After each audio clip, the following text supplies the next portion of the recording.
સૌથી પહેલો એ મુદ્દો કે જ્યાં ગુજરાતમાં કોંગ્રેસને ફરી ઊભી કરવા માટે જે પ્રયાસો થઈ રહ્યા છે તેના વિશે આજે ચર્ચા કરવાની છે। બીજો મુદ્દો એ કે અધિકારી રાજ એ ધારાસભ્યો ઉપર પણ ભારે પડી રહ્યું છે, એટલે સામાન્ય જનતાની તો વાત જ ક્યાં આવી, એની ઉપર પણ ચર્ચા કરવાની છે। સૌથી પહેલા વાત, ગુજરાત કોંગ્રેસમાં શું નવો જોમ ફૂંકાવવાની તૈયારી અને એના માટે જે કવાયત શરૂ કરવામાં આવી છે તેની વાત કરીશું, તેની ચર્ચા કરીશું। ગુજરાતમાં કોંગ્રેસને ઊભી કરવા માટે હાઈકમાન્ડ અત્યારે સતત એક્શન મોડમાં છે અને તેના જ ભાગરૂપે જૂનાગઢની ભવનાથ તળેટીમાં શહેર અને જિલ્લા કોંગ્રેસ પ્રમુખની તાલીમ શિબિર ચાલી રહી છે, જેમાં ભાગ લેવા રાહુલ ગાંધી પણ ગુજરાત આવ્યા। 10 તારીખથી પ્રશિક્ષણ શિબિરની શરૂઆત થઈ। રાષ્ટ્રીય અધ્યક્ષ મલ્લિકાર્જુન ખડગેના હસ્તે આ શિબિરનો પ્રારંભ થયો। કોંગ્રેસના સેનાપતિઓ તૈયાર કરવા માટેની આ પ્રક્રિયા ચાલી રહી છે। શિબિરમાં જુદા જુદા વિષયો પર એક સેશનનું આયોજન કરાયું। ગુજરાતમાં કોંગ્રેસ 1995થી સત્તાથી દૂર છે। 2014 અને 2019ની લોકસભા ચૂંટણીમાં તો કોંગ્રેસનો તમામ 26 લોકસભા બેઠક પર પરાજય થયો। 2024 લોકસભા ચૂંટણીમાં એક બેઠક કોંગ્રેસે પોતાને નામે કરી। કોંગ્રેસને ફરી ઊભી કરવા માટે ગુજરાતમાં સંગઠન સૃજન અભિયાનની શરૂઆત કરાયા બાદ સંગઠનનું નવસર્જન કરાયું। કોંગ્રેસમાંથી લગ્નના ઘોડા અને રેસના ઘોડાને અલગ અલગ તારવાનું કામ ચાલી રહ્યું છે। કોંગ્રેસના પ્રશિક્ષણ શિબિરમાં રાષ્ટ્રીય પ્રમુખ મલ્લિકાર્જુન ખડગે નેતાઓના ક્લાસ લીધા અને અત્યારે પણ રાહુલ ગાંધી ગુજરાતના છે ત્યારે નેતાઓના ક્લાસ તેઓ લઈ રહ્યા છે। મલ્લિકાર્જુન ખડગે કહ્યું કે હોદ્દા લઈને ઘરે બેસી રહેશો તો એ નહીં ચાલે। તેમણે સ્પષ્ટ સંદેશ આપ્યો છે, સત્તા અને જીત મળે કે ન મળે પરંતુ સંગઠન મજબૂત બને તેવો પ્રયાસ થવો જ જોઈએ, એટલા માટે ટકોર પણ કરવામાં આવી। નબળી કામગીરી ધરાવતા જિલ્લા પ્રમુખોને 90 દિવસનું અલ્ટિમેટમ આપવામાં આવ્યું। જેમનું કામ સારું છે એમને બિરદાવવામાં પણ આવ્યા છે। પ્રમુખોની કામગીરીનું સીધું મોનિટરિંગ દિલ્હીથી થાય છે, એટલે ત્યાં નેતૃત્વ સતત કામ કરી રહ્યું છે। આ શિબિર દરમિયાન જે સડેલી કેરી છે તેના વિશે પણ વાત કરવામાં આવી। એ સડેલી કેરી આખી ટોકરીને ખરાબ ન કરે એનું પણ ધ્યાન રાખવામાં આવી રહ્યું છે। 2027માં ગુજરાત વિધાનસભા ચૂંટણીમાં ભાજપને હરાવવાની ચેલેન્જ આપનાર રાહુલ ગાંધીની છેલ્લા 7 મહિનામાં આ 5મી મુલાકાત છે। 26 જુલાઈએ આણંદમાં યોજાયેલી શિબિરમાં છેલ્લે તેમણે હાજરી આપી હતી। રાષ્ટ્રીય નેતૃત્વની સતત ટકોર બાદ ગુજરાત કોંગ્રેસમાં શું સુધાર આવશે એ પણ જોવું રહેશે અને એટલા જ માટે સવાલો ઘણા બધા છે। સવાલ એ છે કે પહેલા રેસના ઘોડા અને પછી બગડેલી કેરીને શોધવાની વાત કેમ આવી? કોંગ્રેસમાં જ રહીને કોંગ્રેસને નુકસાન કોણ પહોંચાડી રહ્યું છે? કોંગ્રેસ જિલ્લા પ્રમુખોની કાર્યશૈલીને લઈને અધ્યક્ષને વાંધો કેમ? પાર્ટીમાં રહીને કોંગ્રેસને નુકસાન કરનારાઓને શોધવામાં પાર્ટી નિષ્ફળ પણ કેમ છે? આ તમામ સવાલો છે। આ તમામ સવાલો ઉપર કરીશું મહામંથન।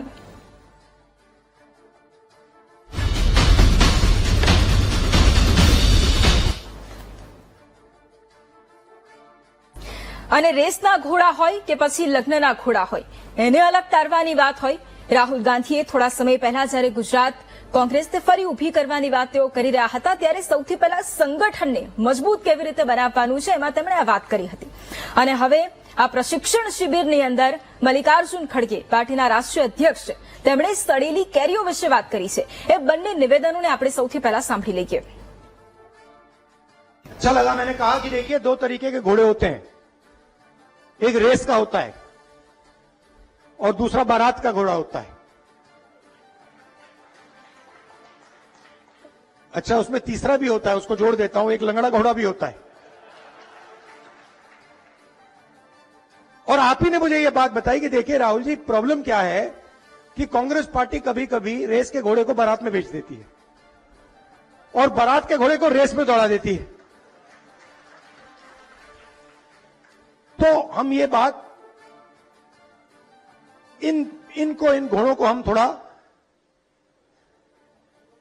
अलग अलग करना चाहते हैं कि भैया ये रेस का घोड़ा है, ये बारात का घोड़ा है और ये लंगड़ा घोड़ा है। और रेस के घोड़े को हम दौड़ाएंगे,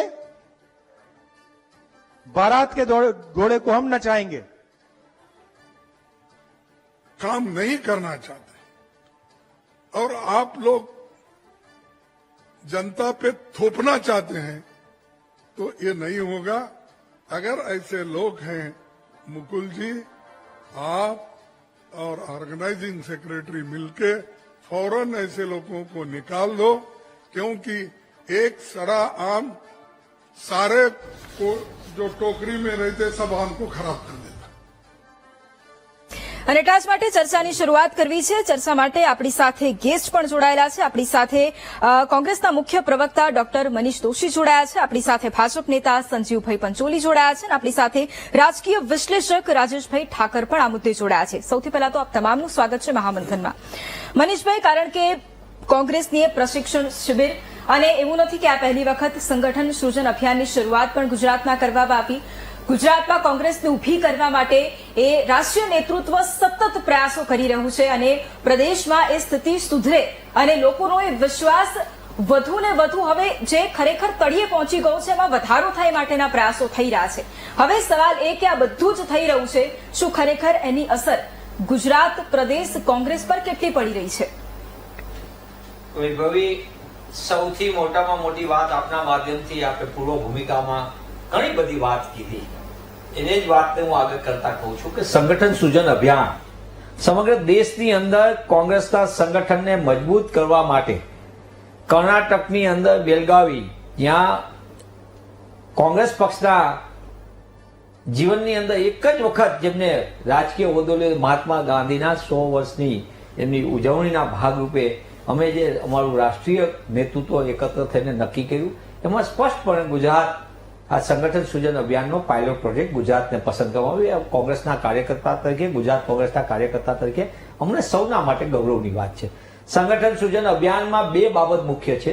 એક બાબત છે સંગઠનમાં સુધારણા અને સંગઠનનું નવીનીકરણ, બંને બાબત બહુ અગત્યની છે અને એમાં કહેતા મને કોઈ પણ સંકોચ પણ નથી કે કોંગ્રેસના સંગઠનમાં જે જરૂરી ફેરફાર માટે જે જરૂરિયાત હોય સમયાંતરે એમાં ક્યાંક ને ક્યાંક અમારા તરફથી કચાશ રહી છે, કમી રહી છે અને ક્યાંક ને ક્યાંક જનતાના અવાજ ઉપર અમે ક્યાંક ઉણા ઉતર્યા હોય, આ સમગ્ર બાબતને રાખીને કોંગ્રેસ પક્ષે સંગઠન સૃજન અભિયાનની શરૂઆત ગાંધી સરદારના ગુજરાતથી કરી છે।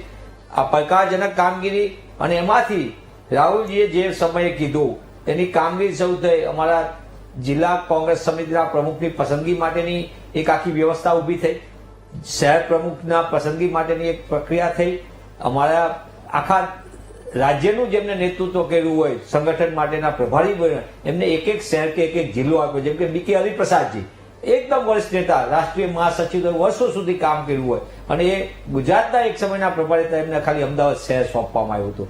તમે સમજી શકો, હું સુરેન્દ્રનગર જિલ્લાથી આવતો, સુરેન્દ્રનગરની અંદર હિમાચલ પ્રદેશના પ્રદેશ અધ્યક્ષ તરીકે જેમની ઉત્તમ કામગીરી હતી, એટલા મોટા વરિષ્ઠ નેતાને અને રાષ્ટ્રીય પ્રવક્તાને સુરેન્દ્રનગર જિલ્લાના સંગઠન સૃજન અભિયાન માટેના ઓબ્ઝર્વર બનાવવામાં આવ્યા હતા। એટલે આપણે સમજી શકો કે આની ગંભીરતા રાષ્ટ્રીય નેતૃત્વની। આ પસંદગી પછી મહેસાણા ખાતે અમારી 3 દિવસની તાલીમ શિબિર થઈ, જેમાં પણ રાહુલજી આવ્યા, અમારા રાષ્ટ્રીય અધ્યક્ષને આવ્યા। સાથે સાથે આજે 10 દિવસની તાલીમ શિબિર, પ્રશિક્ષણ શિબિર ભવનાથ ખાતે ગિરનાર ગરવા, ગિરનાર આપણી સૌરાષ્ટ્રની સંસ્કૃતિ, સૌરાષ્ટ્રની ભૂમિ ઉપર થઈ રહી છે અને એના પ્રથમ દિવસે ઉદઘાટનમાં અમારા રાષ્ટ્રીય અધ્યક્ષ સન્માનીય મલ્લિકાર્જુન ખડગેજી આવ્યા અને આખી વાતમાં કોંગ્રેસના સંગઠનને મજબૂતી આપવા માટે, એટલે કે તમને જવાબદારી પસંદગી કરી છે, જવાબદારી સોંપવામાં આવી છે, પણ જવાબદારીની સાથે સાથે તમારી જવાબદેહી પણ નક્કી થાય। સંગઠનમાં બંને પ્રક્રિયા છે, મને પદ મળે, પ્રતિષ્ઠા મળે, રાજનીતિમાં આવ્યા હોય બધાની અપેક્ષા હોય, પણ પદ મળ્યા પછી એનું સતત મૂલ્યાંકન થાય, જે સારું કામ કરે છે એને બઢતી મળે, જે કામમાં ક્યાંક કચાશ છે તો સુધારવા માટેનો અવકાશ એને સમય આપવામાં આવે અને છતાં પછી એમનામાં એ જે પ્રમાણે અપેક્ષા છે એ સંગઠનમાં કામગીરી કરવામાં એ યોગ્ય ઉતરતા નથી તો એમને સાઈડમાં કરીને નવા લોકોને તક આપવા। આખી વ્યવસ્થામાં જવાબદારી અને જવાબદેહી બંને વસ્તુની, અને આ વાત જ અમારા રાષ્ટ્રીય અધ્યક્ષ સન્માનીય મલ્લિકાર્જુન ખડગે, હું ગર્વ સાથે કહું છું, ભારતીય રાષ્ટ્રીય કોંગ્રેસના અધ્યક્ષ એક પાયાના નાની જગ્યાએથી જિલ્લા અધ્યક્ષ યાથી બ્લોક અધ્યક્ષ લેવલથી કામગીરી કરીને આજે અમારા રાષ્ટ્રીય પક્ષના કોંગ્રેસ પક્ષના રાષ્ટ્રીય અધ્યક્ષ તરીકેની જવાબદારી સંભાળે છે। એ રાજ્યસભામાં અમારા વિપક્ષના નેતા પણ છે, પણ સાથે સાથે સંગઠનની અંદર બહુ સ્પષ્ટ વક્તા તરીકે એમને આ વાત કીધી છે. મને એમ લાગે છે કે આ કોંગ્રેસના સંગઠનના નવીનીકરણ માટે અને સુધારણા માટે એક મિસાલરૂપ સાબિત થશે. ઓકે, બિલકુલ. રાજેશભાઈ, હવે પ્રશ્ન આપને, કારણ કે રાહુલ ગાંધી આવ્યા અને મને યાદ છે કે આપણે જે સમયે ચર્ચામાં હતા જ્યારે લગ્નના ઘોડા અને રેસના ઘોડાની વાત કરી હતી, હવે મલ્લિકાર્જુન ખડગે રાષ્ટ્રીય અધ્યક્ષ, એમણે એ સડેલી કેરીઓ વિશે વાત કરી. કદાચ ઉદાહરણ આપવાની રીત કદાચ થોડી ઘણી બદલાઈ, પણ વાત તો એ જ છે કે જે કામ નથી કરતા, જે સક્રિય નથી અને જેમના લીધે પાર્ટીને નુકસાન થાય છે, એમને બહાર કરી દો અને જે કામ કરે છે એમને આગળ લાવો. જે ગ્રાસરૂટ પર ખરેખર ઉભા છે એમને આગળ લાવી અને એમને લડાવો, કાં તો એમના માટે કંઈક કરો. એ સ્પષ્ટ વાત, એ સ્પષ્ટ સંદેશ આપી દીધો છે. સૌથી મોટી વાત અહીંયા એ કે રાહુલ ગાંધી આવ્યા, એ નિવેદન એમણે આપ્યું, એના પછી આ શિબિર યોજાઈ, એમાં પણ મલ્લિકાર્જુન ખડગેનું આ નિવેદન સામે આપ્યું. સવાલ એ કે જે નેતૃત્વ છે, રાષ્ટ્રીય નેતૃત્વ, એ ગમે તેટલું સ્ટ્રિક્ટ થઈ જાય, એ ગમે તેટલી કડકાઈથી વાત કરે, પણ શું એ પ્રદેશ નેતૃત્વને અથવા તો ગુજરાતના નેતાઓને એની કોઈ અસર થાય છે? એનો કોઈ ફફડાટ ખરેખર એમનામાં છે કે પછી થોડા દિવસ બધું બરાબર ચાલે ને પછી જેવું હતું એવું ને એવું જ થઈ જાય છે? એક ડોક્ટર હોય તે ડોક્ટરની ફરજ શું હોય કે એ દર્દીની નાડ પકડીને એમને એમ કહે કે તમારા પેટમાં જે દુખાવો છે કે તમારે જે તકલીફ છે એ એપેન્ડિક્સની છે. આટલું કહી દેવાથી એનું એપેન્ડિક્સ મટી જતું નથી. એમણે જે ડાયગ્નોસ કર્યું છે એ ડાયગ્નોસની પ્રોપર લાઇન ઓફ ટ્રીટમેન્ટ એ દવાઓથી સરખું થઈ શકે એમ છે કે પછી સર્જિકલ મેનેજમેન્ટ એનું કરવું પડે છે. એ જ્યાં સુધી ના કરે ત્યાં સુધી એ એપેન્ડિક્સ લઈને દર્દી જે છે એ બજારમાં ફર્યા કરે ને વારે ઘડીએ જે છે એ એને તકલીફ છે એ એમની એમ રહે. તમે રાહુલ ગાંધીની વાત કરી. રાહુલ ગાંધી પહેલા દ્વારકામાં એક ચિંતન શિબિર થયેલી, જેની અંદર પણ રાહુલ ગાંધીએ લગભગ આ જ બધા મુદ્દાઓને એડ્રેસ કરતા એવું કીધેલું કે 25 લોકોની જરૂર, 25 લોકોની જરૂર છે, એટલે એવા લોકોની કે જે લોકો માથે કફન બાંધીને કોંગ્રેસ માટે જીવન મરવાના કોલ લઈને રાજનીતિની અંદર આવ્યા હોય, જેમને પદ કે સત્તા એ આવશે એના સાથે કોઈ લેવા દેવા ના હોય, કોંગ્રેસની આઈડિયોલોજી સાથે ને કોંગ્રેસને જીતાડવા માટે જે પણ કરવું પડે એવા 25 લોકો મારા જરૂર છે. બાકી જેટલો બી એમ કે ફાલ છે કે જે ભારતીય જનતા પાર્ટી સાથે ભાગીદારી કરે છે, એમણે કીધું બહુ બધા નેતાઓ એની ભારતીય જનતા પાર્ટીની સાથે એમ કે ભાગીદારી છે. આ વાત ત્યાં આગળ કરેલી. એ પહેલા તમને હું યાદ કરાવું કે રાજીવ સાતવ જયારે અહીંયા પ્રભારી તરીકે હતા, અત્યારે કમનસીબે દુનિયામાં નથી, પણ એમણે પણ સંગઠન બાબતમાં એવું કીધું હતું કે કોંગ્રેસના સંગઠનમાં ઘોડાઓની સાથે સાથે ગધેડાની ભેળસેળ થઈ ગઈ છે. એનો મતલબ કે 2017 થી આ રોગ છે જે કોંગ્રેસના મોવડી મંડળ જાણે છે. દ્વારકા ચિંતન શિબિર 2022 પહેલા થઈ ત્યારે પણ રાહુલ ગાંધીએ આ સ્ટેટમેન્ટ કરેલું. 2024ની ચૂંટણી પછી પહેલી વખત જયારે આવ્યા ત્યારે પણ એમણે કીધું હતું કે અહીંયા લગ્નના ઘોડા છે ને રેસના ઘોડા છે. વારંવાર પ્રદેશના નેતાઓ કે રાષ્ટ્રીય નેતાઓ અહીંયા આવી અને આ વાત કરે કે ભાઈ આ દૂષણો છે, આ ખામીઓ છે, પણ એનો ઈલાજ ના કરો તમે જ્યાં સુધી સંગઠનની અંદર કોઈ ફેરફાર થવાનો નથી. ગુજરાત પ્રદેશના નેતાઓએ જો આ સંગઠનને સુધારી દેવાનું હોય કે એ લોકોને પ્રમાણિકતાથી આ સંગઠનને ચલાવવાનું હોત તો આ સ્થિતિ જ ના હોત, પણ એ નથી થયું તો તમારે નક્કી કરી નાખવું પડે. મને તો એ દુઃખ થાય છે. આપણી સાથે મનીષભાઈ બેઠા છે, જ્યારે પ્લેટફોર્મ પરથી એક નેતા એમ કે અહીંયા લગ્નના રેસના ઘોડા છે, ત્યારે જે કર્મઠ માણસ છે જેને કશું મેળવ્યા વગર પાર્ટી સાથે કામ કરે છે, ત્યારે એણે કમસે કમ ઉભા થઈને એમ કહી દેવું છે એના નેતૃત્વને કે સાહેબ તમે વારંવાર આ કરો છો, જનરલાઇઝ સ્ટેટમેન્ટ કરો છો, ત્યારે અમારા જેવા લોકો ઉપર પણ લોકો શંકાની દ્રષ્ટિએ જોવે છે. તમે એક લિસ્ટ જારી કરી દો. લિસ્ટ જારી ના કરો તો કશો વાંધો નહીં. જે લોકોના તમારી પાસે રિપોર્ટ છે, એમને તો સ્ટેટમેન્ટ કરતા ના હોય આટલા મોટા નેતાઓ, તો તમારી પાસે જે પણ રિપોર્ટ છે, રિપોર્ટના આધારે જેટલા લોકો તમને લાગે છે કે આ લગ્નના છે કે લંગડા છે કે સડેલી કેરીઓ છે કે ગધેડા છે, આ બધાને આંકી કાઢો. પણ કમસે કમ પાર્ટીની અંદર જે લોકો કર્મઠતાથી પાર્ટીની સાથે છે, પાર્ટી હારે કે જીતે એ બધું જોયા વગર પાર્ટીનું કામ કરી રહ્યા છે. આ જર્નલાઇઝ સ્ટેટમેન્ટથી આનું વર્ગીકરણ નથી થતું પબ્લિકની અંદર. બીજી વસ્તુ એ છે કે તમારા સંગઠનની અંદર જે ત્રુટિઓ છે તો તમારે બંધ બારણે બેસવાનું હોય, તમારી પાસે રિપોર્ટ આવ્યો છે એના ઉપર કામ કરી લેવાનું, એની જાહેરાતો ના કરવાની હોય. ભારતીય જનતા પાર્ટી એમના મુખ્યમંત્રીઓ બદલી નાખે, મંત્રીમંડળ બદલી નાખે, એમના પ્રદેશ પ્રમુખો જે છે સરપ્રાઈઝ તમે કોઈ દિવસ વિચારો ને એવા મૂકી દે. આ પહેલા ક્યારે જોયું છે કે એમની અંદરની ખામીઓ હોય જાહેરની અંદર કહી અને પછી એ કામ થતું હોય? એનું જે રિપોર્ટ કાર્ડ છે, રિપોર્ટ કાર્ડના આધારે સંગઠને જે મૂલવણી કરી છે, મૂલવણીના આધારે એની જે જગ્યાઓ નક્કી થતી હોય છે. એ જ રીતે કોઈ પણ સંગઠન કે કોઈ પણ ઇન્સ્ટિટ્યૂટ એનો કર્મચારી એની સાથે વફાદારી નથી કરતો, ગદ્દારી કરે છે, તો એની જ છાપરે ચડીને જાહેરાત ના કરવાની. એનો જે છે ઈલાજ કરવાનો. ઈલાજ કરવાનું કોના હાથમાં છે? ખડગે સાહેબના હાથમાં છે, રાહુલ ગાંધીના હાથમાં છે. તો તમે એકની એક વાત 2022 પહેલાથી ચાલે છે, હું તો 2017 સુધી લઈ ગયો, એનો મતલબ કે 8 વર્ષથી. બીજું 90 દિવસનું અલ્ટિમેટમ આપ્યું છે આ પાર્ટીને. 1990 થી 2025 એક પાટીદાર આંદોલન વાળો 2017 નો ફેઝ છોડી દો તો એ વખત 77 સીટ હતી, બાકી 50, 55 ને 35 ની વચ્ચેની રેન્જની હતી. અત્યારે તો 12 ધારાસભ્ય એમના છે.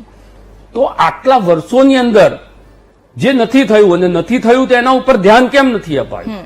દાખલા તરીકે ગુજરાત પ્રદેશનું સંગઠન એ બરોબર કામ નહોતું કરતું ને એના કારણે પાર્ટીની આ સ્થિતિ છે કે જનતાનો વિશ્વાસ એ લોકો નથી મેળવી શકતા. તો એનું ભાન થતા 1990 થી લઈને 2025 નું વર્ષ આવે ત્યાં સુધી હોય અને એ પછી વારંવાર એકની એક વાત સંગઠનના માધ્યમથી તમે રિપીટ કરો. બીજું આ 40 કે 41 જે જિલ્લા પ્રમુખો છે એની નિમણૂક તો એમણે જે વ્યવસ્થા ગોઠવી હતી એ પ્રમાણે સેન્ટરમાંથી નિરીક્ષકો આવ્યા હતા. એમણે તાલુકા, જિલ્લા, ગ્રામ્ય લેવલે જઈને લોકોનું પરફોર્મન્સ માપ્યું હતું, લોકોની વાત સાંભળી હતી. કોઈ મોટા નેતાઓને મળીને એમણે નિર્ણય નહોતો કર્યો. પછી બધાને દિલ્હીમાં બોલાયા હતા. હવે 41 માંથી તમે એમ કહો છો કે 9 જણા જે છે એ નકામા છે. એનો મતલબ કે તમે તમારી વ્યવસ્થાઓ દ્વારા જે લોકોની નિમણૂક કરી હતી એ લોકો 4 મહિનાની અંદર તમને નકામા લાગી રહ્યા છે. તો ક્યાંક ને ક્યાંક વ્યવસ્થાઓમાં, સંકલનમાં, રિપોર્ટિંગમાં કે જે એક્શન લેવાના હોય એ એક્શનમાં તમે જો દવાના સમયે દવા ના આપો તો તમારે ઓપરેશન કરવું પડે. પણ ક્યારે? પ્રશ્નાર્થ છે. આ બધું બોલાય છે પણ એ થશે ક્યારે? એનો કોંગ્રેસનો જે કાર્યકર છે એ પણ રાહ જોતો હશે, બિલકુલ, જે કોંગ્રેસને પ્રેમ કરતો હશે. એ સમસ્યા બતાવવામાં આવે છે પણ આખરે એનું ઇન્જેક્શન શું, ઇલાજ માટેનું જે ઇન્જેક્શન છે એની પણ વાત કરવી પડશે કે શું કરી શકાય. સંજીવભાઈ, પ્રશ્ન આપને મારે કરવો છે. 2027 માટે રાહુલ ગાંધીએ સંસદમાં એ નિવેદન આપ્યું હતું કે જીત ત્યાંથી આપણે કરીશું, જીત મેળવીશું, વિધાનસભાની ચૂંટણીમાં ગુજરાત જીતીશું, એવી વાત તેમણે કરી હતી અને એને લઈને તેઓ સતત ગુજરાતમાં આવી રહ્યા છે, ગુજરાતમાં સતત રેલીઓ યોજી રહ્યા છે, પોતાના કાર્યકર્તાઓને જાગૃત કરવાનું કામ કરી રહ્યા છે અને એ સતત એના માટે કવાયત તેજ કરી છે. હવે આપની શું તૈયારી?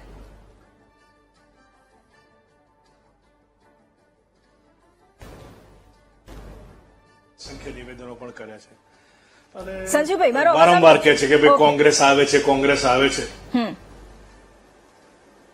હા, વારંવાર કહે છે કે કોંગ્રેસ આવે છે, કોંગ્રેસ આવે છે, પણ ક્યાંય કોંગ્રેસ એનું પરફોર્મન્સ બતાવી શકી નથી. હવે જયારે આ સંગઠનને લઈને કોંગ્રેસનો વિષય છે તો એમાં એ એમનો પોતાનો પર્સનલ વિષય છે, મારે એમાં માથું ન મારવું જોઈએ. પરંતુ કોંગ્રેસના ઘણા બધા નેતાઓ, ઘણા બધા કાર્યકર મિત્રો સાથે કોલેજ કાળથી મારી મિત્રતા છે, એટલે એમની મનોસ્થિતિનો મેં અભ્યાસ પણ કર્યો છે કે એક ભારતીય જનતા પાર્ટીના કાર્યકરના મનમાં શું ચાલતું હોય અને એક કોંગ્રેસના કાર્યકરના મનમાં શું ચાલતું હોય.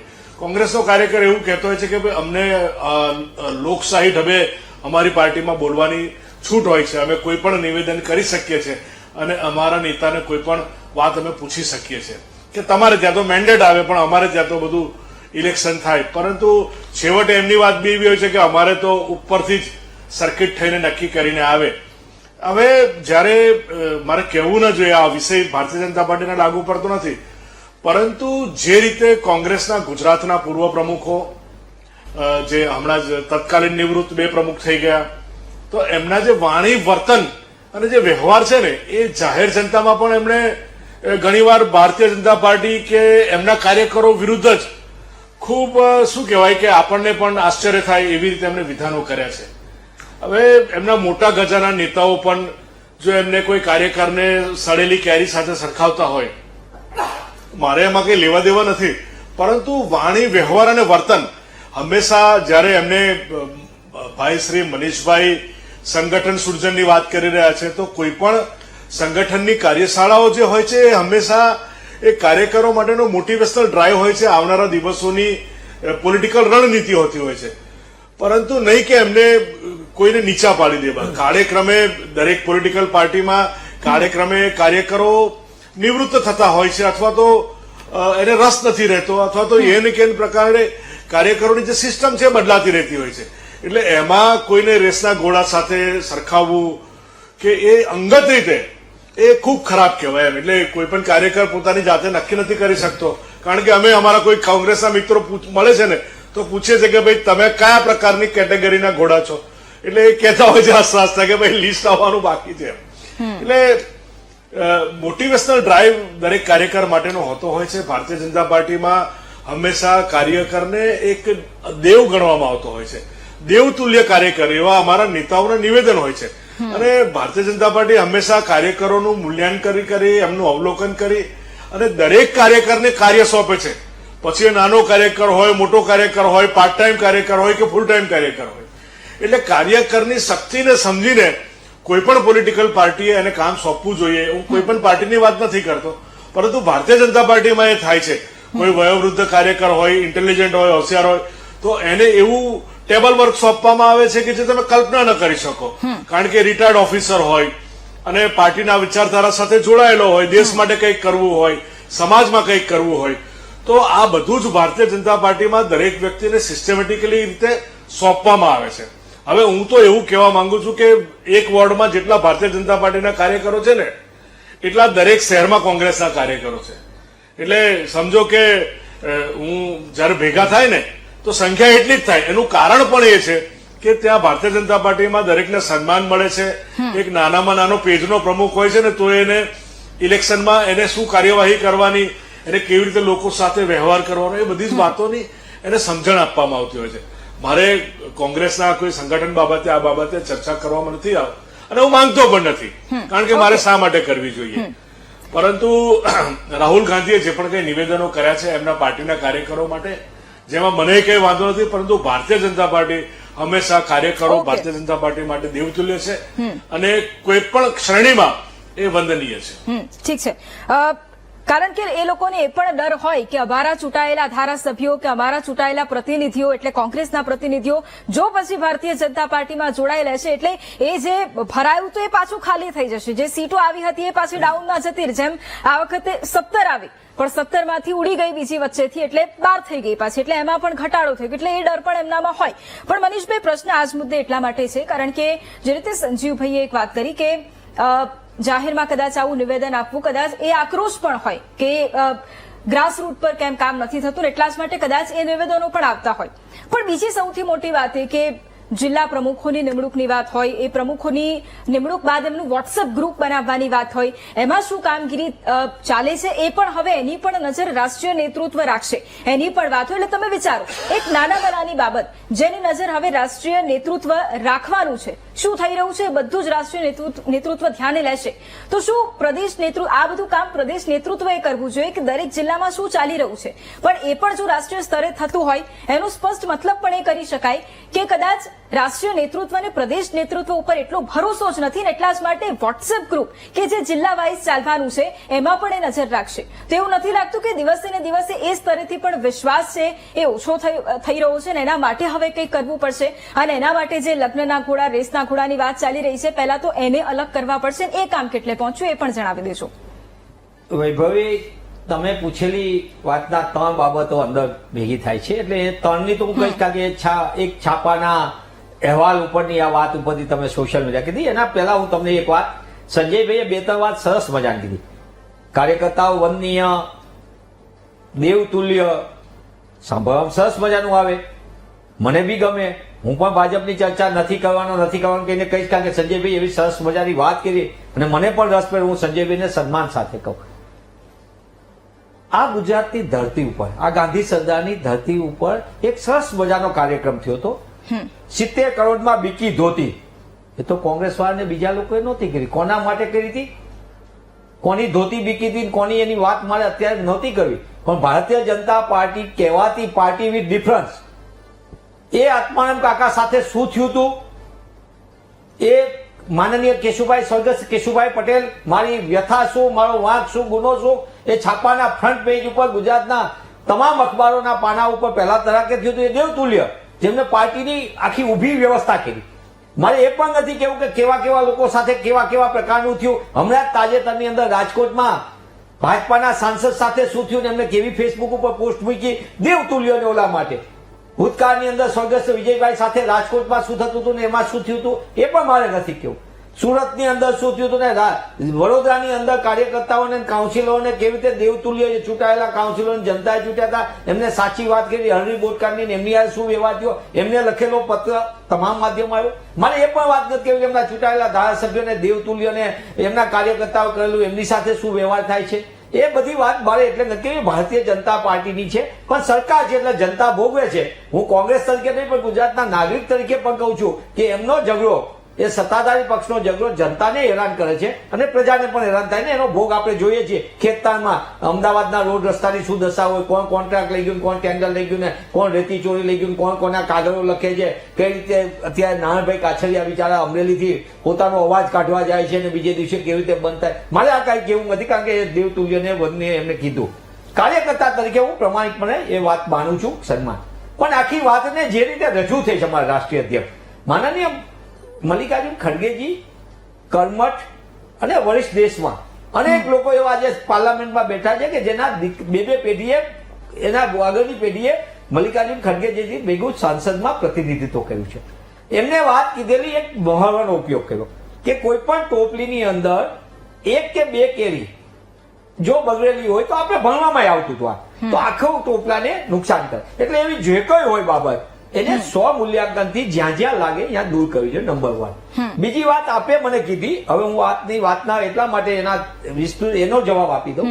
એક તો તમે કીધું વોટ્સઅપ ગ્રુપમાં, આપણી જાણ માટે કહી દઉં, અમારી તો આઈબી પોલીસ બીજું તંત્ર તો લાગેલું નથી.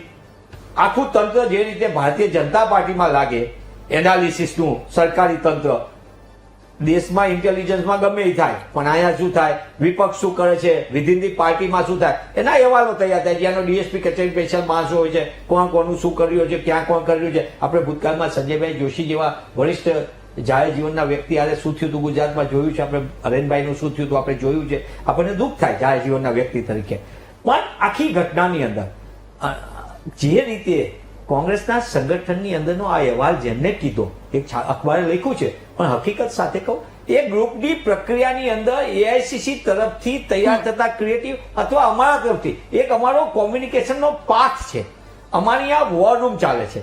વોર રૂમ એટલે વ્યવસ્થા માટેનું આખું અમારા જિલ્લાઓથી જિલ્લાને ત્યાંથી તાલુકા જોડે, તાલુકાથી જિલ્લો, જિલ્લાથી પ્રદેશ જોડાય અને પ્રદેશમાંથી મોનિટરિંગમાં કઈ કઈ વસ્તુ આવે. ધારો કે રાહુલજીનો મેસેજ છે તો એ મેસેજ દરેક કાર્યકર્તાઓને પહોંચાડવા માટેના વોટ્સઅપ ગ્રુપ છે. મલ્લિકાર્જુન ખડગેજી અમારા રાષ્ટ્રીય અધ્યક્ષ કાંઈ બોલ્યા તેનો એક ગ્રુપ છે, મેસેજ છે. તો આખી એક વ્યવસ્થા કોમ્યુનિકેશન પાથની છે જેમાં તમામ લોકોને જે આમાં કોઈ અવિશ્વાસની કેની નથી. બીજી વાત એક સૌથી મોટી છે જવાબદારી અને જવાબદેહી. જે મેં પહેલા પાર્ટમાં બી આપણે પૂછ્યું ત્યાં કીધું રિસ્પોન્સિબિલિટી. મનીષ દોશી તરીકે કોંગ્રેસ પક્ષે મને ચહેરો બનાવ્યો. શું મને, હું તો મારી જાતનું જ કહું, મનીષ દોશી તરીકે મનીષ દોશી એ પદને ન્યાય આપી શકે છે. નો આપતો હોય તો મનીષ દોશીએ જાતે ખસી જવું જોઈએ એવું પ્રમાણિકપણે વીટીવીના માધ્યમથી. ત્રીજી વાત રાજેશભાઈએ કીધી કે નિશ્ચિતપણે વારંવારની આ ઘટનાક્રમો જુદી જુદી જગ્યાએ કીધી છે. અમારું રાષ્ટ્રીય નેતૃત્વ સતત, રાહુલજી સતત ગુજરાતમાં ધ્યાન આપી રહ્યા છે અને એના કારણે આ લડાઈ ખાલી કોંગ્રેસ સત્તામાં આવે તો છે જ, કારણ કે અમે રાજકીય પક્ષ છીએ અને આ દેશની આઝાદી માટે કામ કરનારો આઝાદીનો ઇતિહાસ ને કોંગ્રેસનો ઇતિહાસ સાથે છે.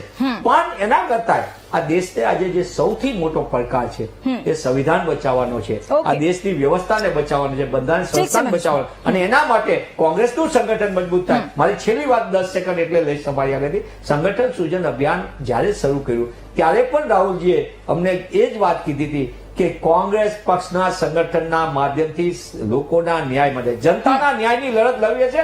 કોંગ્રેસનું સંગઠન મજબૂત, લોકો અપેક્ષા રાખીને બેઠા છે અને કોંગ્રેસનું સંગઠન મજબૂત થાય એનાથી જનતાના ન્યાયની લડાઈ લડાય. અન્ય ગેસ્ટને પણ આપણે ચાન્સ આપીશું. સંજીવભાઈ, છેલ્લા પ્રશ્ન આપને મારે કરવો છે કે આપે જે વાત કરી અને કદાચ જો કોંગ્રેસનું સંગઠન નબળું છે, આપે બધું ઘણું બધું ગણાવ્યું, તો એનો ફાયદો ઇનડાયરેક્ટલી આપને જ મળી રહ્યો છે, આપની પાર્ટીને જ મળી રહ્યો છે અને એટલા જ માટે આટલા વર્ષોથી સત્તામાં છે. જો કોંગ્રેસ મજબૂત હોત તો પછી એક ટક્કર હોત. તો પછી એક મજબૂત વિપક્ષ પણ હોત, અથવા તો પછી તમને એ ડર પણ હોત કે આવતીકાલે સત્તા જતી રહેશે તો શું કરીશું, એ ડર પણ હોત. પણ એ નથી, એ પણ વાસ્તવિકતા છે. સંજીવભાઈ, જો બેન, ભારતીય જનતા પાર્ટીને ક્યારેય સત્તાનો મોહ છે નહીં. અમને સત્તા એટલા માટે જોઈએ છે કે સેવા કરવી છે. એમને સત્તા એટલા માટે જોઈએ છે કે એમને શાસન કરવું છે. આ બે ફરક છે. બંને પોલિટિકલ પાર્ટીના આ બે ફરક છે. કારણ કે તમે આંકડા જોશો ને, આ દેશમાં શું કાર્યો થયા છે. હમણાં મારા મિત્ર એવું કહેશે કે ભાઈ અમારા વખતે નહોતું થતું, હવે જ થાય છે. કે ઘણા કોંગ્રેસના પ્રવક્તાઓ અમને એવું કહે છે કે જે બધું થયું એ 2014 પછી જ થયું.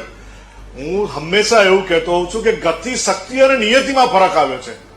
તમે જુઓ, હું પહેલા અમદાવાદ વડોદરા વચ્ચેનો રોડ હતો, આજે એવા 3 રોડ થયા છે. પહેલા ડબલ ટ્રેક રોડ હતો, આજે 4 ટ્રેક ને 6 ટ્રેક રોડ થયા છે.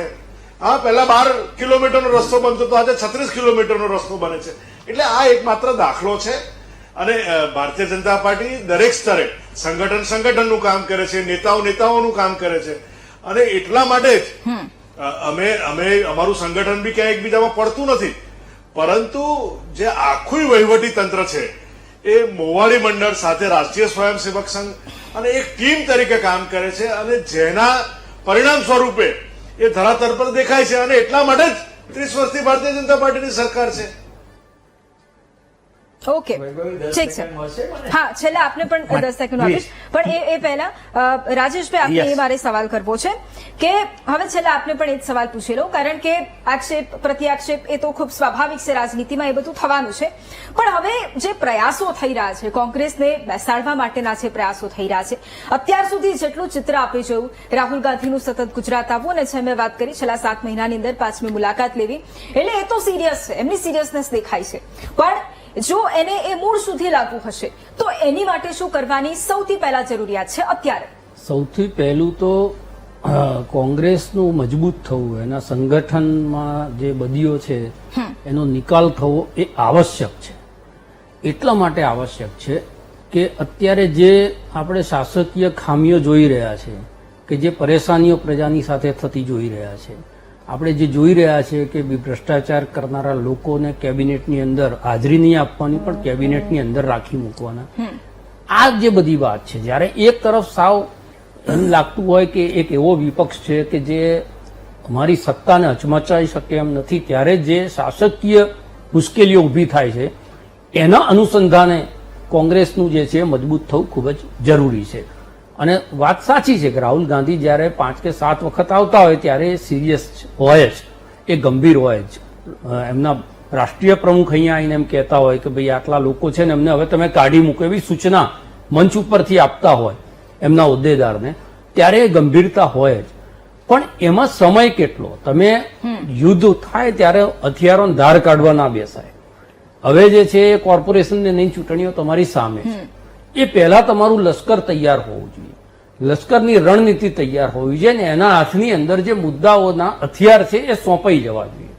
તમે છેલ્લા સમય સુધી તમારા સંગઠનને સરખું કરવાની મથામણ મારો, જ્યાં સુધી તમે તમારું જ જે મુશ્કેલીઓ છે એનું નિવારણ ના કરો, ત્યારે પ્રજાની મુશ્કેલીઓ છે એને વાચા આપવા માટે રસ્તા ઉપર ક્યારે નીકળશો ને પ્રજા એની સાથે તમારો સૂર ક્યારે પુરાવશે? આ સૌથી મોટો પ્રશ્ન છે. એટલે ગંભીર હોવું, સમસ્યાને જાણવી, મેં પહેલા જ કીધું કે ડોક્ટરને રોગની ખબર જ છે, પણ એના નિદાન માટે જે સમય લેવાઈ રહ્યો છે એ દર્દીને દવા કરવાના બદલે સર્જિકલ પેલા પ્રોસિજરમાં લઈ રહ્યા છે, ને એ પણ ના થાય તો છેવટે પોસ્ટમોર્ટમ કરવામાં આવે. એટલે જેટલો જલ્દી એનો ઉકેલ કોંગ્રેસની અંદર આવે, કોંગ્રેસના કાર્યકર્તાઓ માટે, જે કોંગ્રેસને ચાહતા હોય, પ્રેમ કરતા હોય, આની અંદર કોણ લગ્નના હશે, કોણ રેસના હશે તો એમને ખબર હોય, પણ જે લોકો એમ ઈચ્છે છે કે ના ભાઈ અમારી વિચારધારા, એમણે કીધું સંવિધાનની લડાઈ લડવાની, સંવિધાનની લડાઈ લડવા માટે તમારી પાસે જે સેના છે એ સેના તો મજબૂત જોઈશે. બિલકુલ, બિલકુલ. અને એટલા જ કારણ કે સમયનો અભાવ છે એટલે, પણ છેલ્લા મનીષભાઈ 10 સેકન્ડમાં આપને જવાબ. સંજયભાઈ સરસ મજા હતી. કોંગ્રેસ અને ભાજપમાં ફરક શું? કોંગ્રેસ શિક્ષણનો અધિકાર આપે, તમે શિક્ષણનો અધિકાર છીનવવાનું કામ કરો. કોંગ્રેસ પીએસયુ ને જાહેર સાહસો કરી લોકોને રોજગારનો અધિકાર આપે, તમે રોજગાર છીનવો. કોંગ્રેસ બેંકોનું રાષ્ટ્રીયકરણ કરીને દેશના માટે દરવાજા ખુલ્લા કરે, તમે ખાનગીકરણ વધારી દો. તમે રોજગારનો અધિકાર કોંગ્રેસ આપે, મનરેગા, તમે રોજગાર છીનવવાનું કામ કરો. કોંગ્રેસ અલગ ડિબેટ કરીશું વૈભવીજી. ના, આ વિષય માટે અલગ ડિબેટ રાખો એટલે ખબર આપણે ચર્ચા કરીશું. વડોદરાથી ઓકે, સમયનો અભાવ છે, પ્લીઝ, સમયનો અભાવ છે, એટલા માટે આપણે ચર્ચા અન્ય મુદ્દાઓ પર પણ ચર્ચા કરવાની છે. ઓકે, મનીષભાઈ, 10 સેકન્ડની આપણી વાત થઈ હતી અને અન્ય મુદ્દા, મનીષભાઈ 10 સેકન્ડ, ઓકે, 10 સેકન્ડ પૂરા થયા, અન્ય મુદ્દાઓ પર પણ ચર્ચા કરવાની છે, કારણ કે આ મુદ્દો ખૂબ મહત્વનો હતો, કારણ કે ગુજરાત કોંગ્રેસને બદલાવવાની એ કામગીરી પણ કેવી રીતે બદલાશે એ પણ સૌથી મોટો સવાલ હતો અને એની ઉપર ચર્ચા કરી છે.